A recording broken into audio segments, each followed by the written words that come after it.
ಕೇಂದ್ರದಿಂದ ಬರಬೇಕಾಗಿರುವಂತಹ ಹಣ ನಮಗೆ ಸರಿಯಾದಂತಹ ಸಮಯಕ್ಕೆ ಬರ್ತಾ ಇಲ್ಲ, ನಮ್ಮ ತೆರಿಗೆಯ ಪಾಲು ನಮಗೆ ಸಿಗ್ತಾ ಇಲ್ಲ ಅಂತೆಲ್ಲ ಕಾಂಗ್ರೆಸ್ನವರು ಒಂದು ಕಡೆಯಲ್ಲಿ ಹೋರಾಟವನ್ನು ನಡೆಸ್ತಾ ಇದ್ದಾರೆ. ಮತ್ತೊಂದು ಕಡೆಯಲ್ಲಿ ಬಿಜೆಪಿಯವರು ಹೇಳ್ತಾ ಇದ್ದಾರೆ, ನೋಡಿ ನೀವು ಕೇರಳದಲ್ಲಿ ಹೋಗಿ ಆನೆ ದಾಳಿ ನಡೆಸಿದ ವಿಚಾರಕ್ಕೆ ಇಲ್ಲಿಂದ ಪರಿಹಾರವನ್ನು ಕೊಡ್ತಿದ್ದೀರಲ್ಲ, ಯಾವ ಸ್ವರೂಪದ್ದು ಇದು? ಯಾರ ಓಲೈಕೆಗಾಗಿ ನಮ್ಮ ತೆರಿಗೆ ಹಣವನ್ನು ಹಾಗಾದರೆ ನಮ್ಮವರಿಗೆ ಬದಲಿಗೆ ಅಲ್ಲಿಗೆ ಹೋಗಿ ಪರಿಹಾರವನ್ನು ಕೊಡಬೇಕಂತ ಅಗತ್ಯತೆ ಏನಿದೆ ಅನ್ನುವಂತಹ ಪ್ರಶ್ನೆಯನ್ನು ಬಿಜೆಪಿಯವರು ಮಾಡ್ತಾ ಇರುವಂಥದ್ದು. ಇದುವೇ ಇವತ್ತಿನ ಅಖಾಡ ಪರಿಹಾರ ಪಾಲಿಟಿಕ್ಸ್.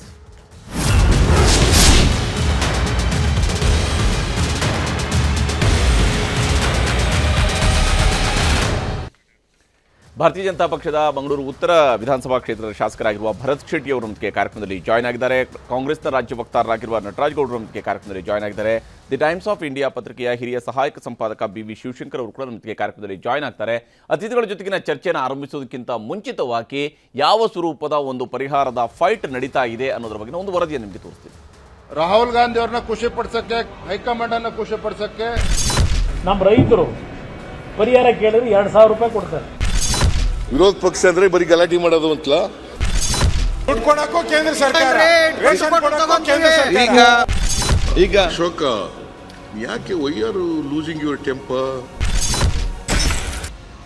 ರಾಜ್ಯ ರಾಜಕಾರಣದಲ್ಲೀಗ ಪರಿಹಾರ ಪಾಲಿಟಿಕ್ಸ್ ಜೋರಾಗಿದೆ. ಕರ್ನಾಟಕ ರಾಜ್ಯದ ಆನೆಯೊಂದು ಕೇರಳದ ವ್ಯಕ್ತಿಯನ್ನ ಸಾಯಿಸಿದ್ದಕ್ಕೆ ಕರ್ನಾಟಕ ಸರ್ಕಾರ ಪರಿಹಾರ ಘೋಷಿಸಿದೆ. ಕೇರಳದ ವಯನಾಡಿನಲ್ಲಿ ಕಾಡಾನೆ ದಾಳಿಗೆ ಸತ್ತಿದ್ದರು ಅಜೇಶ್. ಮೃತನ ಕುಟುಂಬಸ್ಥರನ್ನ ಭೇಟಿ ಮಾಡಿದ್ದರು ರಾಹುಲ್ ಗಾಂಧಿ ಸಲಹೆ ಮೇರೆಗೆ ಅರಣ್ಯ ಸಚಿವ ಈಶ್ವರ್ ಖಂಡ್ರೆ 15 ಲಕ್ಷ ಪರಿಹಾರ ಘೋಷಣೆ ಮಾಡಿದ್ದಾರೆ. ಕರ್ನಾಟಕದ ಆನೆ ದಾಳಿಯಿಂದ ಆದ ಅನಾಹುತವೆಂದು ಪರಿಹಾರ ಘೋಷಿಸಲಾಗಿದೆ.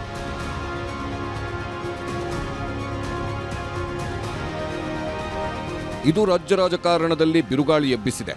ರಾಹುಲ್ ಗಾಂಧಿ ಕ್ಷೇತ್ರ ವಯನಾಡಿನಲ್ಲಿ ಅರಣ್ಯ ಸಂರಕ್ಷಕ ಸತ್ತ ಕಾರಣಕ್ಕೆ ರಾಹುಲ್ ಗಾಂಧಿಯನ್ನ ಮೆಚ್ಚಿಸಲು ಈ ಪರಿಹಾರ ಘೋಷಿಸಲಾಗಿದೆ ಎಂಬುದು ಪ್ರತಿಪಕ್ಷಗಳ ಆರೋಪ.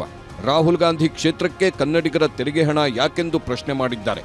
ಅದನ್ನ 15 ಲಕ್ಷ ರೂಪಾಯಿ ಕೊಟ್ಟಿರ್ತಕ್ಕಂಥದ್ದು ಭಾರತೀಯ ಜನತಾ ಪಾರ್ಟಿ ಅದನ್ನ ಖಂಡಿಸ್ತದೆ. ರಾಹುಲ್ ಗಾಂಧಿ ಅವ್ರನ್ನ ಖುಷಿ ಪಡಿಸಕ್ಕೆ, ಕಾಂಗ್ರೆಸ್ ಹೈಕಮಾಂಡ್ ಅನ್ನ ಖುಷಿ ಪಡಿಸಕ್ಕೆ, ನಮ್ಮ ರಾಜ್ಯದ ಜನರ ತೆರಿಗೆ ಹಣವನ್ನ ದುರುಪಯೋಗ ಪಡಿಸಿಕೊಂಡಿರ್ತಕ್ಕಂಥದ್ದು ಇದು ಖಂಡನೀಯ. ಅವರ ರಾಷ್ಟ್ರೀಯ ನಾಯಕರು, ಸಿದ್ದರಾಮಯ್ಯನವರ ರಾಷ್ಟ್ರೀಯ ನಾಯಕರು ಅವರಿಗೆ ತಂದು ಕೊಡೋರು, ಅವರಿಗೆ ಸಲಹೆ ಕೊಡೋರು, ಅವರ ಸಲಹೆ ಮೇರೆಗೆ 15 ಲಕ್ಷ ರೂಪಾಯಿನ ಕೊಟ್ಟಿದ್ದಾರೆ. ನಮ್ಮ ರೈತರು ಪರಿಹಾರ ಕೇಳಿದ್ರೆ 2,000 ರೂಪಾಯಿ ಕೊಡ್ತಾರೆ. ಆ 2,000 ರೂಪಾಯಿನಲ್ಲೂ 25% ರಾಜ್ಯ ಸರ್ಕಾರದ್ದು, ಇನ್ನು 75% ಕೇಂದ್ರ ಸರ್ಕಾರ ದುಡ್ಡದು. ಆನೆ ಪರಿಹಾರ ಕೆಣಕಿದ ಪ್ರತಿಪಕ್ಷಗಳು ಕೇಂದ್ರದ ಪರಿಹಾರ ತಾರತಮ್ಯಕ್ಕೆ ಸಿದ್ದು ಗುದ್ದು. ಅಸೆಂಬ್ಲಿ ಹೊರಗೆ ಆನೆ ಪರಿಹಾರ ಇಟ್ಟುಕೊಂಡು ಸರ್ಕಾರವನ್ನ ಪ್ರತಿಪಕ್ಷಗಳು ಟೀಕಿಸುತ್ತಿರುವಾಗಲೇ ವಿಧಾನಸಭೆ ಒಳಗೆ ಕೇಂದ್ರ ಸರ್ಕಾರದಿಂದ ರಾಜ್ಯಕ್ಕಾಗ್ತಿರೋ ಅನ್ಯಾಯಗಳ ಬಗ್ಗೆ ಅಂಕಿಅಂಶಗಳನ್ನು ಇಟ್ಕೊಂಡು ಎಳೆಯಾಗಿ ಬಿಚ್ಚಿಟ್ರು ಸಿಎಂ ಸಿದ್ದರಾಮಯ್ಯ. ಕೇಂದ್ರ ಸರ್ಕಾರವನ್ನ ಸರಿಯಾಗಿ ಅಪ್ರೋಚ್ ಮಾಡ್ತಿಲ್ಲ ಎಂಬ ಕುಮಾರಸ್ವಾಮಿ ಮಾತಿಗೂ ಬಿಜೆಪಿ ನಾಯಕರಿಗೂ ಸಿದ್ದರಾಮಯ್ಯ ಟಕ್ಕರ್ ಕೊಟ್ಟರು. ಕೇಂದ್ರದಿಂದ ಬರ ಪರಿಹಾರ, ತೆರಿಗೆ ವಂಚನೆ ಆಗ್ತಿರೋದನ್ನ ವಿವರಿಸಿದ್ರು. ಗಲಾಟೆ ಮಾಡೋದೇ ಒಂದು ಕಸಬು ಅಂತ ತಿಳ್ಕೊಬಿಟ್ರೆ ವಿರೋಧ ಪಕ್ಷ ಅಂದ್ರೆ ಬರೀ ಗಲಾಟೆ ಮಾಡೋದು ಅಂತಲ್ಲ, ಪ್ರತಿಪಕ್ಷ ಫ್ಯಾಕ್ಟ್ಸು ಫಿಗರ್ಸು ಇಟ್ಕೊಂಡು ಮಾತಾಡ್ಬೇಕಲ್ವಾ? ನಿಮಗೆಲ್ಲ ಬಸವರಾಜ್, ಅಶೋಕ್ಗೆ ಪ್ರಧಾನಿ ಮೋದಿ, ಅಮಿತ್ ಶಾ, ನಿರ್ಮಲಾ ಸೀತಾರಾಮನ್ ಕೃಷಿ ಸಚಿವರನ್ನ ಎಷ್ಟು ಬಾರಿ ಭೇಟಿ ಮಾಡಿದ್ರು, 17 ಪತ್ರಗಳನ್ನು ಬರೆದರು, ಕನ್ನಡಿಗರಿಗೆ ಅನ್ಯಾಯ ಆಗ್ತಾನೇ ಇದೆ ಎಂದು ವಾದಿಸಿದ್ರು. 16 ಪತ್ರಗಳಿಗೆ ಉತ್ತರವೇ ಇಲ್ಲ, ಇದನ್ನು ಒಕ್ಕೂಟದ ವ್ಯವಸ್ಥೆ ಎಂದು ಕರಿಬೇಕಾ ಎಂದು ಪ್ರಶ್ನಿಸಿದ್ರು. 17 ಲೆಟರ್ಗಳನ್ನು ಬರೆದಿದ್ದೀವಿ. ಒಮ್ಮೆ ಮಾತ್ರ ಅಮಿತ್ ಶಾ ಅವರು ನಿಮ್ಮ ಪತ್ರ ತಲುಪಿದೆ ಅಂತ ಉತ್ತರ ಕೊಟ್ಟರು. ಇನ್ನು 16 ಪತ್ರಗಳಿಗೆ ಉತ್ತರನೇ ಇಲ್ಲ. No response at all. ಇದನ್ನ ಫೆಡರಲ್ ಸಿಸ್ಟಮ್ ಅಂತ ಕರಿಬೇಕಾ, ಒಕ್ಕೂಟದ ವ್ಯವಸ್ಥೆ ಅಂತ ಕರಿಬೇಕಾ? ಹೇಳಿ ನೋಡೋಣ. ನಾವು ಸಂಘರ್ಷ ಯಾರ ಜೊತೆಲೂ ಮಾಡ್ತಾ ಇಲ್ಲ, ಆದರೆ ನಮಗೆ ನ್ಯಾಯ ಕೊಡಿ ಅಂತ ಕೇಳಿದ್ರೆ ಸಂಘರ್ಷ ಅಂತ ಹೇಳಿದ್ರೆ ಏನ್ ಮಾಡೋದು? ಇನ್ನು ಗ್ಯಾರಂಟಿ ಯೋಜನೆಗಳ ಸಕ್ಸಸ್ ಬಗ್ಗೆಯೂ ಸಿದ್ದರಾಮಯ್ಯ ಹೆಮ್ಮೆ ಪಟ್ಟರು. ಗ್ಯಾರಂಟಿಗಳು ಸಕ್ಸಸ್ ಆಗಿವೆ, ಆದರೆ ಅನ್ನಭಾಗ್ಯಕ್ಕೆ ಅಕ್ಕಿ ಕೊಡದೆ ಕೇಂದ್ರ ಸರ್ಕಾರ ಇಲ್ಲೂ ರಾಜಕಾರಣ ಮಾಡ್ತಿದೆ ಎಂದರು. ಪರ್ಸನಲಿ ಫುಡ್ ಕಾರ್ಪೊರೇಷನ್ ಆಫ್ ಇಂಡಿಯಾದವ್ರನ್ನ ಕರೆದು ಮಾತಾಡದೆ ಒಪ್ಕೊಂಡು ಹೋದ್ರು. ಆಮೇಲೆ ರಾಜಕೀಯ ಮಾಡಿಬಿಟ್ರು. ಕೇಂದ್ರ ಸರ್ಕಾರದವರು ರಾಜಕೀಯ ಮಾಡಿ ಕೊಡಲ್ಲ ಅಂತ ಅಂದ್ಬಿಟ್ರು. ನಾನೇನ್ ಮಾಡಿದೆ, ಜಾರ್ಖಂಡು, ಪಂಜಾಬ್, ಬಡವರ ವಿರೋಧಿ ಬಿಜೆಪಿಗಳು, ತೆಲಂಗಾಣ, ಆಂಧ್ರ ಎಲ್ಲ ಕಡೆ ಪ್ರಯತ್ನ ಮಾಡಿದೆ ಅಕ್ಕಿ ಕೊಡೋಣ ಅಂತೇಳಿ. ಅವ್ರು ಯಾರ ಕೈಲೂ ಪಾಪ ಅಕ್ಕಿ ಕೊಡಕ್ಕೆ ಅಷ್ಟೊಂದು ಅಕ್ಕಿ ಕೊಡಕ್ಕೆ ಆಗಲಿಲ್ಲ, ನಮಗೆ ಬೇಕಾದಷ್ಟು ಅಕ್ಕಿ ಕೊಡಕ್ಕೆ ಆಗಲಿಲ್ಲ. ಈ ವೇಳೆ ಸಿದ್ದರಾಮಯ್ಯನವರ ವಿರುದ್ಧ ಪ್ರತಿಪಕ್ಷ ನಾಯಕ ಆರ್ ಅಶೋಕ್ ರೊಚ್ಚಿಗೆದ್ರು. ಎಲ್ಲದಕ್ಕೂ ಕೇಂದ್ರವೇ ಕೊಡಬೇಕಾ ಎಂದು ಪ್ರಶ್ನಿಸಿದ್ರು. ಆಗ ಆರ್ ಅಶೋಕ್ಗೆ ನೀನು ಕೂಲಾಗಿರು ಅಂದ್ರು ಸಿಎಂ. ಅನೌನ್ಸ್ಮೆಂಟ್ ಮಾಡಿರೋದು ಇವ್ರ ಕಮಿಟ್ಮೆಂಟ್, ದುಡ್ಡು ಕೊಡಕ್ಕೂ ಕೇಂದ್ರ ಸರ್ಕಾರ, ರೇಷನ್ ಕೊಡಕ್ಕೂ ಕೇಂದ್ರ ಸರ್ಕಾರ, ಕರೆಂಟ್ ಕೊಡಕ್ಕೂ ಕೇಂದ್ರ ಸರ್ಕಾರ. ಈಗ ಅಶೋಕ, ಯಾಕೆ why are losing your temper? ಬಳಿಕವೂ ಮುಂದುವರಿಯಿತು ಕೇಂದ್ರದ ವಿರುದ್ಧ ಸಿದ್ದರಾಮಯ್ಯನವರ ವಾಗ್ದಾಳಿ. ಕುವೆಂಪು ಅವರು ಏನ್ ಹೇಳಿದ್ದಾರೆ? ಸರ್ವೋದಯ ಸರ್ವರಲ್ಲಿ. ಆದ್ರೆ ನೀವೇನ್ ಹೇಳ್ತೀರಿ? ಸಬ್ಕಾ ಸಾಥ್ ಸಬ್ಕಾ ವಿಕಾಸ್. ಯಾವುದು ಸತ್ಯ, ಯಾವುದು ಮಿಥ್ಯ ಜನಗಳಿಗೆ ಗೊತ್ತಾಗಬೇಕಲ್ಲ. ಸಬ್ಕಾ ಸಾಥ್ ಸಬ್ಕಾ ವಿಕಾಸ್, ಸಬ್ಕಾ ವಿಶ್ವಾಸ್. ಹೇಳೋದಕ್ಕೊಂದು ಮಾಡೋದಕ್ಕೊಂದು. 4,30,000 ಕೋಟಿ ಅದು ಎಲ್ಲಿಂದ ಬರ್ತದೆ? Income tax, corporate tax, excise, ಇದು custom duty, GST, cess, surcharge, petrol diesel ಮೇಲೆ ಆಗ್ತಕ್ಕಂಥ ಹಣ, ಇವೆಲ್ಲ ಸೇರಿ ಎಲ್ಲ ಕರ್ನಾಟಕದಿಂದ ಕೊಡೋದಲ್ಲ. ನಾವು ಕೇಳಿದ್ರೆ ನರೇಂದ್ರ ಮೋದಿ ಅವರು ಹೇಳ್ತಾರೆ, ಈ ಕಾಂಗ್ರೆಸ್ನವರು ದೇಶ ವಿಭಜನೆ ಮಾಡಕ್ ಹೊರಟ್ಬಿಟ್ಟಿದ್ದಾರೆ. ನಾವು ಹೋಗಿ ಪ್ರತಿಭಟನೆ ಮಾಡಿದ್ರೆ, ಡೆಲ್ಲಿನಲ್ಲಿ ಹೋಗಿ ಪ್ರತಿಭಟನೆ ಮಾಡಿದ್ರೆ, ಅದೇ ಪ್ರೈಮ್ ಮಿನಿಸ್ಟರ್ ನರೇಂದ್ರ ಮೋದಿಯವರು ಗುಜರಾತ್ ಚೀಫ್ ಮಿನಿಸ್ಟರ್ ಆಗಿದ್ದಾಗ ಏನು ಹೇಳಿದ್ರು? ನಮ್ಮ ರಾಜ್ಯದಲ್ಲಿ ತೆರಿಗೆ ವಸೂಲು ಮಾಡಬೇಡಿ, ನೀವು ನಮ್ಗೇನು ಕೊಳ್ಳಬೇಡಿ. ಯಾರು ಹೇಳಿದ್ದು ಇದನ್ನ? ಶ್ರೀ ನರೇಂದ್ರ ಮೋದಿಜಿ.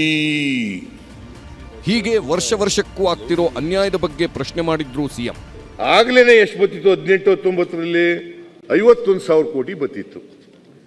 19-20ರಲ್ಲಿ 43,000 ಕೋಟಿ ಬರ್ತಿತ್ತು. 20-21ರಲ್ಲಿ 31,000 ಕೋಟಿ ಬರ್ತಿತ್ತು. 21-22ರಲ್ಲಿ 48,000 ಕೋಟಿ ಬರ್ತಿತ್ತು. 22-23ರಲ್ಲಿ 53,510 ಕೋಟಿ ಬರ್ತಿತ್ತು. 23-24ರಲ್ಲಿ 50,257 ಕೋಟಿ. ಈ ಮಧ್ಯೆ ರಾಜ್ಯಪಾಲರ ಭಾಷಣದಲ್ಲಿ ಸುಳ್ಳು ಹೇಳಿಸಿದ್ದಾರೆ ಎಂಬ ಪ್ರತಿಪಕ್ಷಗಳ ಟೀಕೆಗೂ ಸಿದ್ದು ಗುದ್ದು ಕೊಟ್ಟರು. ಯಾವುದಪ್ಪ ಸುಳ್ಳು? ಹೇಳಿಯಪ್ಪ, ಎಲ್ಲಿ ಸುಳ್ಳು ಹೇಳಿಸಿದ್ದಾರೆ ಹೇಳಿ. ಅಲ್ಲ ಸರಿ ಹೇಳ್ರಿ, ಇಂಥ ಕಡೆ ಸುಳ್ಳು ಹೇಳಿದ್ದಾರೆ, ಸುಳ್ಳ ಸತ್ಯ ಅಲ್ಲ ಅಂತ ಹೇಳಿ. ಎಲ್ಲಿ, ಯಾವ ಸಂದರ್ಭದಲ್ಲಿ ಸುಳ್ಳು ಹೇಳಿದ್ದಾರೆ? ಅವೇನು ಹೇಳ್ದೇನೆ ಸುಳ್ಳು ಹೇಳಿಸಿದ್ದಾರೆ. ಯಾಕ್ರಿ ಸುಳ್ಳು ಹೇಳ್ತೀರಿ ನೀವು? MLA ಲ್ಯಾಡ್ ಸರ್, ದಯವಿಟ್ಟು ನಮ್ಮ MLA ಲ್ಯಾಡ್ ರಿಲೀಸ್ ಮಾಡಿ. ಇನ್ನೂ ಕೊಟ್ಟಿಲ್ಲ ನೀವು MLA ಲ್ಯಾಡ್ದು, ಫಸ್ಟ್ ಅದನ್ನ ಕೊಡಿ ಸರ್, ಆಮೇಲೆ ಮಾತಾಡಿ. ಕೂತ್ಕೊಳ್ಳಿ. MLA ಲ್ಯಾಡೇ ಕೊಟ್ಟಿಲ್ಲ ನೀವು. ಸುರೇಶ್ ಗೌಡ ಹೇಳಿ ಸರ್. ಇಬ್ರು ಹೊರಗಡೆ ಮಾತಾಡೋಣ ಬಿಡಪ್ಪ. ಮಾನ್ಯ ಅಧ್ಯಕ್ಷರು, ಯಾಕೆ ನಿಲ್ತೀರಿ ನೀವು? ಕೂತ್ಕೊಳ್ಳಿ ನೀವು. ಯತ್ನಾಳ್ MLA ಲ್ಯಾಡ್ ಕೊಡಕ್ಕೆ ಕೂತ್ಕೊಳ್ಳಿ, ಮತ್ತೆ ನೀವು ಮಾತಾಡಿ, ಉತ್ತರ ಕೊಟ್ಟಂತ. ಆಮೇಲೆ ಕ್ಲಾರಿಫಿಕೇಶನ್ ಕೇಳಲಿ. ನಾನು ರೆಡಿ, ನಾನು ನಿಮಗೆ ಉತ್ತರ ಕೊಡ್ತೀನಿ. ಮಧ್ಯೆ ಡಿಸ್ಟರ್ಬ್ ಮಾಡಿದ್ರು ಕೂಡ ನಾನು ಡಿಸ್ಟರ್ಬ್ ಆಗಲ್ಲ. ಹೇಳ್ಬೇಕಾದ್ಮೇಲೆ ಹೇಳ್ತೀನಿ. ಹೀಗೆ ವಿಧಾನಸಭೆ ಒಳಗೂ ಹೊರಗೂ ಪರಿಹಾರ ಪಾಲಿಟಿಕ್ಸ್ ಜೋರಿತ್ತು. ಯಾರದ್ದು ಸರಿ, ಯಾರದ್ದು ತಪ್ಪು ಅನ್ನೋ ಚರ್ಚೆಗೆ ನಾಂದಿ ಹಾಡಿತು. Bureau report, news 18. ನಮ್ಮಲ್ಲಿ ಯಾವಾಗ ಈ ಕಾಡು ಪ್ರಾಣಿಗಳನ್ನು ಕೂಡ ಈ ರಾಜ್ಯದ್ದು ಆ ರಾಜ್ಯದ್ದು ಅಂತೇಳಿ ಹಂಚಿಕೆ ಮಾಡಿದಾರೋ ಗೊತ್ತಿಲ್ಲ. ಕರ್ನಾಟಕದಲ್ಲಿ ಹಿಡಿದಂಥ ಆನೆಯನ್ನು ಬಂಡೀಪುರದ ಅರಣ್ಯದಲ್ಲಿ ಬಿಟ್ಟಾಗ ಅರಣ್ಯದಿಂದ ಅದು ಬೇಲೂರಿನಲ್ಲಿ ಹಿಡಿದಂಥ ಆನೆಯನ್ನು ಬಂಡೀಪುರದ ಅರಣ್ಯದಲ್ಲಿ ಬಿಡ್ತಾರೆ. ಬಂಡೀಪುರ ಅರಣ್ಯದಲ್ಲಿ ಅದಕ್ಕೆ ರೇಡಿಯೋ ಕಾಲರ್ನ ಅಳವಡಿಸಿರ್ತಾರೆ, ಅದು ಮಾನಂದವಾಡಿಗೆ ಹೋಗುತ್ತೆ ಅನ್ನುವಂಥದ್ದು ಒಂದು ಅಂಶ. ಬಹುಶಃ ಆ ಕಡೆಯಿಂದ ಎಷ್ಟು ಹಕ್ಕಿಗಳು ಈ ಕಡೆಗೆ ಬಂದಿದ್ದಾವೆ, ಆ ಕಡೆಯಿಂದ ಆನೆಗಳು ಎಷ್ಟು ಈ ಕಡೆಗೆ ಬಂದಿದ್ದಾವೆ, ಈ ಕಡೆಯಿಂದ ಎಷ್ಟು ಆನೆಗಳು ಆ ಕಡೆಗೆ ಹೋಗಿದೆ, ಈ ರೀತಿಯಾಗಿ ಲೆಕ್ಕ ಹಾಕೋದಕ್ಕೆ ಸಾಧ್ಯ ಇದೆಯಾ? ನಮ್ಮ ಕಾಡುಗಳಿಗೆ ಏನಾದರೂ ಬೇರೆ ಹಾಕೊಂಡು ಕೂತ್ಕೊಂಡಿದ್ದಾರೆ ಯಾರಾದರೂ? ಯಾವ ಸ್ವರೂಪದಲ್ಲಿ ಕರ್ನಾಟಕದಿಂದ ಹೋದಂಥ ಆನೆಯಿಂದಾಗಿ ಇಂಥದ್ದಾಗಿದೆ, ಹಾಗಾಗಿ ನೀವು ಪರಿಹಾರ ಕೊಡಬೇಕು, ಈ ರೀತಿಯಾದಂತಹ ಕ್ರಮ ಎಲ್ಲಿಂದ ಶುರುವಾಯಿತು ಅನ್ನುವಂಥದ್ದು ಒಂದು ಭಾಗ. ಇನ್ನೊಂದು, ಕರ್ನಾಟಕದ ಸಹಜವಾಗಿ ಇರುವಂತಹ ಪಾಲನ್ನು ಕೇಳುವಂತಹ ವಿಚಾರ, ಕರ್ನಾಟಕಕ್ಕೆ ಸಿಗಬೇಕಾಗಿದ್ದಂತಹ ಪಾಲು ಕೇಂದ್ರದಿಂದ ಬರ್ತಾ ಇಲ್ಲ ಅನ್ನುವಂಥ ವಿಚಾರವು ಕೂಡ ನಮ್ಮ ಜೊತೆಗೆ ಇರುವಂಥದ್ದು. ಇದರ ಬಗ್ಗೆ ವಿಸ್ತೃತವಾದ ಚರ್ಚೆನ ಆರಂಭಿಸೋಣ. ನಟರಾಜ್ ಗೌಡ್ರೆ, ಯಾವಾಗ ಆನೆಗಳಿಗೆ ನೀವು ರಾಜ್ಯದ ಗಡಿರೇಖೆಯನ್ನು ಹಾಕಿ ಅದರ ಆಧಾರದ ಮೇಲೆ ನೀವು ಪರಿಹಾರ ಕೊಡುವಂಥ ಶುರು ಮಾಡ್ತಾ ಇದ್ರೆ? ಹೀಗೆ ಇಲ್ಲ, ಆನೆಗಳು ದೊಡ್ಡ ದೊಡ್ಡ ಪ್ರಾಣಿಗಳಿಗೆಲ್ಲ ಹುಲಿ, ಸಿಂಹಗಳು, ಚಿರತೆಗಳು, ಆನೆಗಳಿಗೆಲ್ಲ ಒಂದು ಮ್ಯಾಪಿಂಗ್ ಇದೆ. ಈಗ ಮುಂಚೆ ಥರ ಇಲ್ಲ ಇವಾಗ. ಆನೆಗಳಿಗೆ, ಎಸ್ಪೆಷಲಿ ಆನೆಗಳಿಗೆ ಅದಕ್ಕೆ ಜಿಯೋ ಟ್ಯಾಗಿಂಗ್ ಇದೆ. ಅವು ಎಲ್ಲಿ ಸಂಚಾರ ಮಾಡ್ತವೆ, ಯಾವ ರಾಜ್ಯಕ್ಕೆ ಹೋಗ್ತವೆ, ಎಲ್ಲಿಂದ ಬರ್ತವೆ, ನಮ್ಮದೇ ರಾಜ್ಯದಂತನೂ ಅದಕ್ಕೆ ಅಂಕಿಅಂಶ ಸಮೇತ ಇದೆ, ನಂಬರಿಂಗ್ ಸಮೇತ ಇದೆ. ಸೊ ಹಂಗಾಗಿ ನಾವು ಅಲ್ಲೆಲ್ಲ ಹೋಗಿ ಇದು ಮಾಡಿದ್ರೆ ನಾವೇ ರೆಸ್ಪಾನ್ಸಿಬಲ್, ಕರ್ನಾಟಕ ಸರ್ಕಾರಕ್ಕೆ ಕಾರಣ ಜವಾಬ್ದಾರಿ. ಅದು ಒಂದು ಕಾಡು ಪ್ರಾಣಿಗೆ. ಆದರೂ ಒಂದು ಸರ್ಕಾರ, ಜವಾಬ್ದಾರಿತ ಸರ್ಕಾರ ಇಂಥ ನಿರ್ಣಯ ತೆಗೆದುಕೊಳ್ಳೋದು ಬಹಳ ಸ್ವಾಗತಾರ್ಹ ವಿಷಯ, ಬಹಳ ಜವಾಬ್ದಾರಿತ ವಿಷಯ ಇದು. ಇಂಥ ಜವಾಬ್ದಾರಿಯನ್ನು ನಿಭಾಯಿಸಲಿಕ್ಕೆ ಒಂದು ಮಾನವೀಯತೆ ಬೇಕು, ಮತ್ತು ಒಂದು ಆ ಥರದ ಒಂದು ವಿಶ್ವಾಸ ಬೇಕು. ಯಾಕಂದರೆ ಈ ಸರ್ಕಾರದಲ್ಲಿ ಆ ಥರ ಇದೆ. ಸರ್ಕಾರ ಒಂದು ಒಳ್ಳೆಯ ಕೆಲಸವನ್ನು ಮಾಡಿದೆ, ಅದಕ್ಕೆ ಶ್ಲಾಘನೀಯ ಕೆಲಸ ಇದು.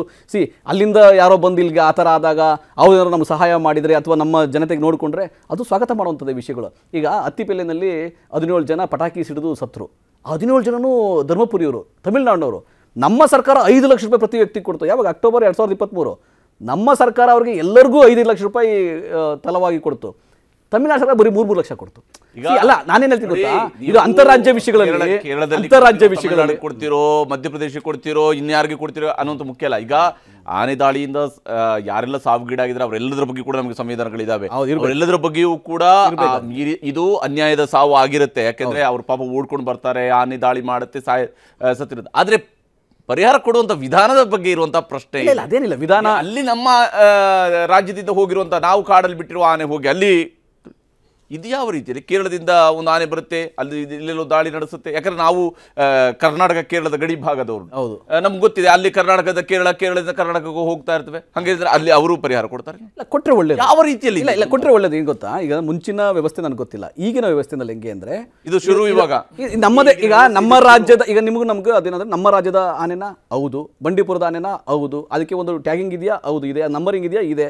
ಅದು ಅಲ್ಲಿ ಹೋಗಿ ಏನೋ ದಾಳಿ ಮಾಡಿ ಮಾನವ ಪ್ರಾಣಿಗಳ ಸಂಘರ್ಷ ಇದೆಯಲ್ಲ, ಈ ಸಮಯದಲ್ಲಿ ಹಾನಿ ಆಗೋದೇ ಪ್ರಾಣಿಗಳಿಗೂ ಆಗ್ತದೆ. ಬಟ್ ಇಲ್ಲಿ ಆಗಿದೆ, ಒಬ್ಬ ಸಾವಾಗಿದೆ. ಆ ಸಾವಿಗೆ ನಾವು ಮಾನವೀಯತೆಯಲ್ಲಿ, ಮನುಷ್ಯತ್ವದಲ್ಲಿ ಮಿಡಿಬೇಕಾದ್ದು ಸರ್ಕಾರಗಳ ಹೊಣೆಗಾರಿಕೆ. ಆ ಸರ್ಕಾರ ಎಷ್ಟು ಕೊಡುತ್ತೆ ಬಿಡುತ್ತೆ ಬೇರೆ ವಿಷಯ. ಕರ್ನಾಟಕ ಸರ್ಕಾರ ಕೊಟ್ಟಿದೆ, ಇದನ್ನು ಸ್ವಾಗತ ಮಾಡಬೇಕು. ಇದನ್ನೇ ಒಂದು ಮಾದರಿಯಾಗಿಕೊಂಡು ಎಲ್ಲಾ ಕಡೆ ಇದನ್ನೇ ಪರಿಶೀಟ್ರೆ ಯಾವ ರೀತಿಯಾದಂತಹ ಮಾನವೀಯತೆ ಇದು? ಮೊದಲು ಒಬ್ಬನ ಜೀವ ಹೋಗಿದೆ ಕೇರಳದಲ್ಲಿ, ಖಂಡಿತ ಕನಿಕರ ಇದೆ, ಅದರ ಬಗ್ಗೆ ಸಂವೇದನಶೀಲತೆ ಎಲ್ಲರೂ ಸಹ ತೋಳ್ಬೇಕು. ಜೀವ ಹೋಗಿದೆ. ಕೇರಳದಲ್ಲಿ ಸರ್ಕಾರ ಇದೆ, ಇವರದ್ದೇ ಇಂಡಿಯಾ ಅಲಯನ್ಸ್ನ ಒಂದು ಸರ್ಕಾರ ಇದೆ. ಇವರು ಅವ್ರ ಹತ್ರ ಹೇಳಬೇಕು, ಅವ್ರ ಮೇಲೆ ಒತ್ತಡ ತರಬೇಕು. ಅವರ ಪ್ರಜೆ, ಅವರ ಉತ್ತರದಾಯಿತ್ವ ಇದೆ. ಕೇರಳದ ಸರ್ಕಾರ ಅವರಿಗೆ ಕೊಡುವಂಥ ಏನಿದೆ ನಷ್ಟಕ್ಕೆ, ಜೀವ ಹೋಗಿದೆ, ಜೀವ ಹಾನಿ ಅದಕ್ಕೆ ಏನಾದರೂ ಪರಿಹಾರ ಕೊಡುವಂಥ ಕೆಲಸಕ್ಕೆ ಇವರು ಒತ್ತಡ ತರಬೇಕು ಅಲ್ಲಿಂದ. ಇದು ರಾಹುಲ್ ಗಾಂಧಿ ಅವರು ಲೆಟರ್ ಬರ್ತಾರೆ ಅನ್ನುವಂಥ ಒಂದೇ ಕಾರಣಕ್ಕಾಗಿ ಈಶ್ವರ್ ಖಂಡ್ರೆ ಅವರು ಪುನಃ ರಿಪ್ಲೈ ಮಾಡಿದ್ದು ಅವರಿಗೆ, ರಾಹುಲ್ ಗಾಂಧಿ ಅವರಿಗೆ ಲೆಟರ್ ಬರೀತಾರೆ ಪುನಃ. ಈ just an MP from there, ಅವರಿಗೆ ಲೆಟರ್ ಬರೀತಾರೆ, ನಾವು ಕೊಟ್ಟಿದ್ದೇವೆ ಅಂತ. ಸಮಸ್ಯೆ ಏನಂತ ಹೇಳಿದರೆ, ಕರ್ನಾಟಕದಲ್ಲಿ ಬರ ಇದೆ, ಕರ್ನಾಟಕದಲ್ಲಿ ರೈತರ ಸಮಸ್ಯೆಗಳಿದ್ದಾರೆ, ಕರ್ನಾಟಕದಲ್ಲಿ ಬೇರೆ ಬೇರೆ ಸಮಸ್ಯೆಗಳಿದೆ. ಅದಕ್ಕೆ ನಾವು ಕ್ವಶನ್ಸನ್ನು ಕೇಳಿದಾಗ, ಪ್ರಶ್ನೆ ಮಾಡಿದಾಗ, ನಮ್ಮ ಹತ್ರ ಹಣ ಇಲ್ಲ, ಕೇಂದ್ರ ಸರ್ಕಾರ ಅದು ಇದು ಅಂತ ಹೇಳ್ತಾರೆ. ಇಲ್ಲ, ಅದು ಬಿಡಲಿ, ಆರ್ಗ್ಯುಮೆಂಟ್ ಮಾಡುವ. ಹಾಸನದಲ್ಲಿ 2022ನೇ ಇಸ್ವಿಯಲ್ಲಿ ಒಬ್ಬ ಮನು ಅನ್ನುವಂಥ ಆನೆಯ ಅಟ್ಯಾಕ್ ಆಗಿ ಏನೋ ಒಬ್ಬರು ಸತ್ತಿದ್ರು ಅಲ್ಲಿ. ಆಗ ಬೊಮ್ಮೆಯವರ ಸರ್ಕಾರ ಅವರಿಗೆ 15 ಲಕ್ಷ, ಸ್ವಲ್ಪ 7 ಲಕ್ಷನಷ್ಟು ಮಾಡಿತ್ತು. ಆಮೇಲೆ ಏರಿಸಿ ಅದನ್ನು 15 ಲಕ್ಷಕ್ಕೆ ಏರಿಕೆ ಮಾಡಿ ಅನೌನ್ಸ್ ಮಾಡಿತ್ತು. 22ರಲ್ಲಿ ಫಸ್ಟ್ 7 ಲಕ್ಷ ರಿಲೀಸ್ ಆಗಿದೆ. ಇನ್ನು 7 ಲಕ್ಷ ರಿಲೀಸ್ ಆಗಲಿಕ್ಕೆ ಬಾಕಿ ಇದೆ. ನಮ್ಮ ಈಗಿನ ಸರ್ಕಾರ ಅದನ್ನೇ ಮೊನ್ನೆ ಬಂದಾಗ 22ರಲ್ಲಿ 7 ಲಕ್ಷ ರಿಲೀಸ್ ಆಗಿದೆ, ಇನ್ನೂ 7 ಲಕ್ಷ ಬಾಕಿ ಇದೆ. ಆ 7 ಲಕ್ಷಕ್ಕೆ ಇನ್ನೂ ಸಹ ಇವರು ಟೆಕ್ನಿಕಲ್ ಇಶ್ಯೂಸ್ ಅಂತ ಹೇಳ್ತಾ ಇದ್ದಾರೆ ಈಗಿರುವ ಸರ್ಕಾರ. ಅದನ್ನು ರಿಲೀಸ್ ಮಾಡಲಿಕ್ಕೆ ಟೆಕ್ನಿಕಲ್ ಇಶ್ಯೂಸ್, ಇದು ಘಟನೆ ಆಗಿ ಇಮಿಡಿಯೇಟಾಗಿ ನೀವು 15 ಲಕ್ಷನ ರಿಲೀಸ್ ಮಾಡಿದ್ದೇನೆ. ಯಾಕೆ? ರಾಹುಲ್ ಗಾಂಧಿಯವರನ್ನು ಪ್ಲೀಸ್ ಮಾಡಲಿಕ್ಕೆ. ಎರಡನೇದು, ರಾಹುಲ್ ಗಾಂಧಿಯವರ MP ಕ್ಷೇತ್ರ ಏನಿದೆ ಅಲ್ಲಿಗೆ ಸಂಬಂಧಪಟ್ಟಂಥ ವ್ಯಕ್ತಿ. ಈಗ ಎಲ್ಲರ ಉತ್ತರದಾಯಿತು ಇದೆ, ಒಬ್ಬ ವ್ಯಕ್ತಿಯ ಜೀವ ಹೋಗಿದೆ. ಅದ್ರ ಬಗ್ಗೆ ನಾನು ಕರ್ನಾಟಕನ ನಾನು ಮಾತಾಡ್ಲಿಕ್ಕೆ ಹೋಗೋದಿಲ್ಲ. ನಮ್ಮ ರಾಜ್ಯದಲ್ಲಿ ಒಬ್ಬರು ತೀರಿ ಹೋಗಿದ್ದಾರೆ, ನಮ್ಮ ರಾಜ್ಯದಲ್ಲಿ ಸತ್ತವರಿಗೆ ಇವ್ರು ಬಾಕಿ ಇದೆ ದುಡ್ಡು ಕೊಡಲಿಕ್ಕೆ, ಕೊಡ್ಬೋದಲ್ಲ ಅದನ್ನು, ನೀವು ಅದನ್ನು ಕೊಡಿ. ಎಸ್ ಭರತ್ ಅವರು ಮಾತಾಡ್ತೀನಿ, ನಟರಾಜ್ ಗೌಡರು ನಿಮ್ಮ ಹತ್ರ ಮಾತಾಡ್ತೀನಿ. ಕನ್ನಡಿಗರ ಮೆಚ್ಚಿನ ನಿಮ್ಮ ನ್ಯೂಸ್ 18 ಕನ್ನಡ ಈಗ ವಾಟ್ಸ್ಆಪ್ನಲ್ಲಿಯೂ ಲಭ್ಯ. ಕರ್ನಾಟಕ ಮತ್ತು ದೇಶ ವಿದೇಶದ 360 ಡಿಗ್ರಿ ಸುದ್ದಿ ವಿವರವನ್ನ ನೀವು ನಿಮ್ಮ ಕೈ ಬೆರಳುಗಳಲ್ಲಿಯೇ ಪಡೆಯೋದಿಕ್ಕೆ ಈ QR ಕೋಡ್ ಅನ್ನ ಸ್ಕ್ಯಾನ್ ಮಾಡಿ. ನಮ್ಮ ಚಾನೆಲ್ ಅನ್ನ ಫಾಲೋ ಮಾಡಿ, ನೋಟಿಫಿಕೇಶನ್ ಆನ್ ಮಾಡಿ.